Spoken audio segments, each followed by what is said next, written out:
Assalamualaikum teman-teman semuanya, jumpa lagi ya dengan saya. Sebelumnya saya ucapkan terima kasih untuk semuanya di luar sana.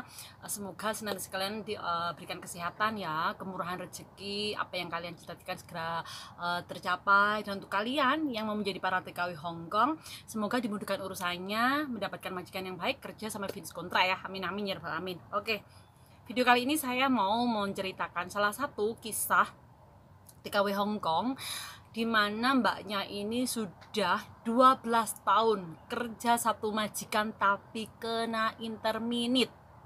Kok bisa ya, namanya orang kena interminit ya, kita nggak tahu apa alasannya sang majikan. Parahnya lagi, majikan ini menginterminit itu secara mendadak, secara sepihak. Jadi dia tidak mengasih waktu untuk kita misal nih berapa hari kemudian baru bisa ke agent atau gimana, enggak. Jadi pagi ini dikasih tahu, sekarang juga kamu cap Y, nanti sore jam 4 kamu saya antar ke agent.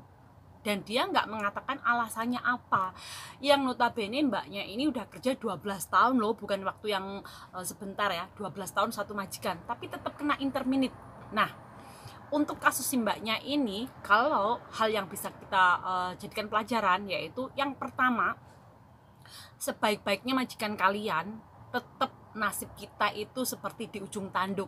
Jadi kita itu tetap aja apa kata majikan. Jadi kalau sebaik-baiknya majikan, kita nggak tahu nih besok-besoknya majikan berubah hati atau dia punya alasan apa yang kita nggak ngeh, kita nggak paham, tiba-tiba dia memulangkan kita ke agent.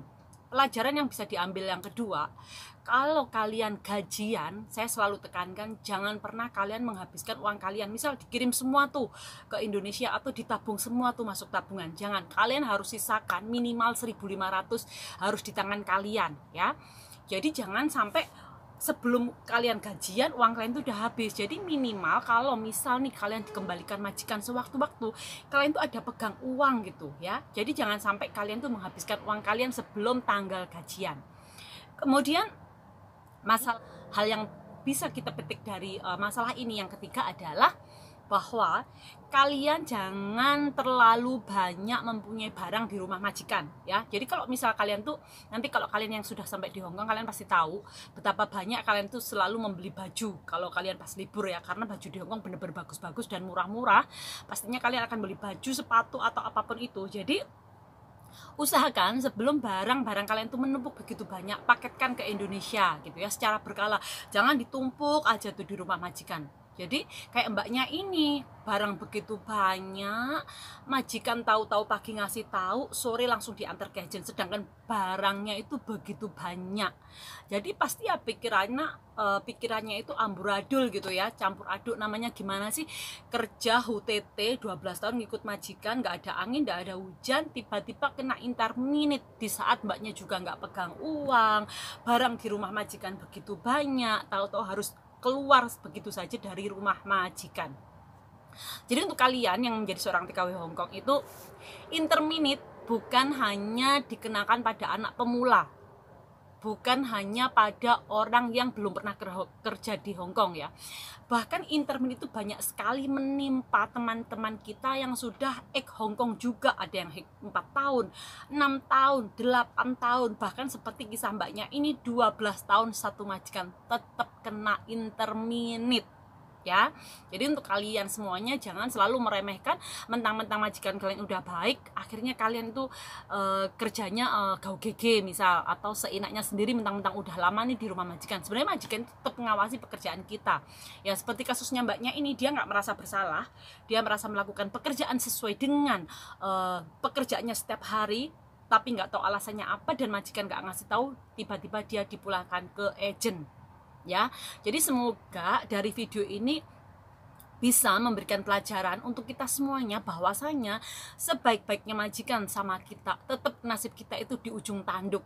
Salah sedikit atau walaupun kita nggak salah, majikan itu bisa merubah segalanya hanya dengan oke lah, lihat cap ya, oh iya payvan levan kungsi ya sudah, sekarang kamu ngecap barang kamu, sekarang juga kamu saya antar ke agent ya. Itu benar-benar seperti apa ya, tragedi yang benar-benar di luar nalar kita gitu, karena kita nggak merasa salah, kerja satu majikan, orangnya juga baik, kita juga melakukan seperti pekerjaan seperti biasanya, tiba-tiba di interminute, ini kan aneh gitu. Tapi memang ini faktanya banyak di luar sana gitu ya. Jadi untuk kalian semuanya, interminute itu sebenarnya bukan hanya ditimpakan pada anak-anak TKW pemula yang baru masuk ke Hongkong, bahkan untuk mereka yang sudah Hongkong, bekerja di Hongkong lama, satu majikan pun masih tetap kena interminute. Jadi intinya dimanapun kalian bekerja, bismillahirrahmanirrahim, jangan sampai segala sesuatu yang jelek itu terjadi pada diri kita gitu ya. Dan ingat apa yang saya katakan tadi ya, untuk jaga-jaga sebaik-baik majikan kalian, jangan pernah menumpuk barang di rumah majikan. Usahakan kalau barang sudah kelihatan banyak, segera kirim atau paket. Kemudian jangan menghabiskan uang kalian sebelum masa tanggal gajian kalian. Jadi untuk menjaga sewaktu-waktu, misal nih kalian di interminute, kalian dipulangkan secara mendadak, jadi kalian tuh tetap pegang uang. Gimana pun ini negara orang, kita nggak mungkin ada yang menolong kecuali diri kita sendiri gitu ya. Oke, semoga video ini bermanfaat kalian semuanya. Wassalamualaikum warahmatullahi wabarakatuh.